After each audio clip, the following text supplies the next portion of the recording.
دا یو روز سوال کړی دی چې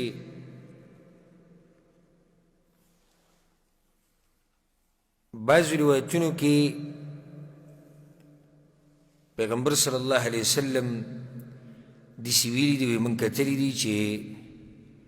یو سړی اودس وکړي او مانځه له لاړ شي نو هغه روایت کې دی چې بیا دې دا ګوتې په یو بل کې نه ورکوي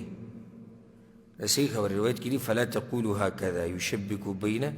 اصابعه یعنی پیغمبر صلی الله علیه وسلم ګوتې په یو بل کې نه ورکوي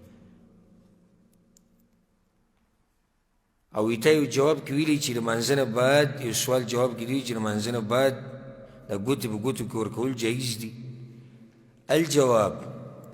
دا خبره بالکل صحیح دی چې پیغمبر دې نه منع کړې ده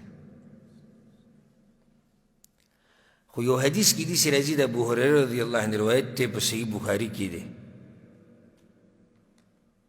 وی پیغمبر صلی الله علیه وسلم یو منځ وکړو یا د مازدیګر منځ یا د ماسپښین فصلى بنا ركعتين دو رکعتې وکړو ثم سلم او به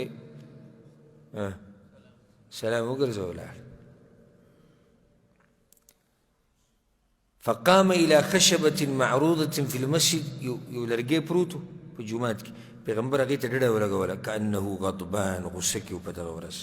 او مونځ یې څو رکعته وکړو دوه رکعته غصه ووضع يده اليمنى على اليسرى ښی لاس یې په ګس کېښودو وشبک بین اصابعه او دا ګوتې په ګوتو کې ورکړي ووضع خده الأيمن على ظهر كفه اليسرى او دا ننګی داسې په دې ګس لاس په دې شا داسې کېښودو داسې ناسو بیا الى آخر الحديث هغه حدیث نه ذکر کوم او ګل حدیث چې بیا څه شي نو د دې نه ثابته شوه چې کولی څه دي جایز دي نو دغه حدیث چې کوم دی روز ذکر کړی دا هم صحیح دی چې پیغمبر منع کړی نو دا به راجمع کوو دا یو قاعده ده ګوره د اهل علمو سره چې قدر الامکان د نصوصو په منځ کې به جمع راولي یعنې چې یو نص غزار کوي دا حدیث لرې کو دغه لرې کو دا آیت لرې که نه دا به راجمع کې نو دا به څنګه جمع کوو دا به داسې جمع کوو چې کوم حدیث کې چې منع راغلی ده هغه هغه ټیم کې منع راغلی ده چې د مانځه نه مخکې ته مانځه ته په انتظار ناست نو بیا به نه کړي مانځه نه بعد جایز دي دې نه ګوره زموږ د پښتانه نه دي خبر او زموږ د پښتنو په حال د الله رحم وکړي ډېرو مسلو د دین نه دي خبر که نه که نه ډېرو نه خبر دي سم خیال دی ډېرو نه دي خبر نه دي خبر کړي چا نو چې اوس کوم په منبر باندې ناست هغه نه خبر نو کته چې کوم ناست هغه به څه خبر شي چې یو سړی په منبر ناست او عربي ولې نه ورځي دا زه وایم څه دا ولې ته پته نشته قرآن صحیح نشي ویلی نو هغه خپلو مقتدیانو ته څه کوي یو سړی په خپله قرآن صحیح نشي ویلی مونږ والله د ډېرو مولیانو تقریرونه اورېدلي قرآن نشي ویلی صحیح قرآن غلط وایي نو د مقتدیان به تباه نه چې دله قرآن نه ورځي نو دی به نورې مسلې څه بیان کړي نو زمونږ هغه په جومات کې ناست دقه شان د زنګونان نه لاسونه ته وکړي دی دقه شان کړي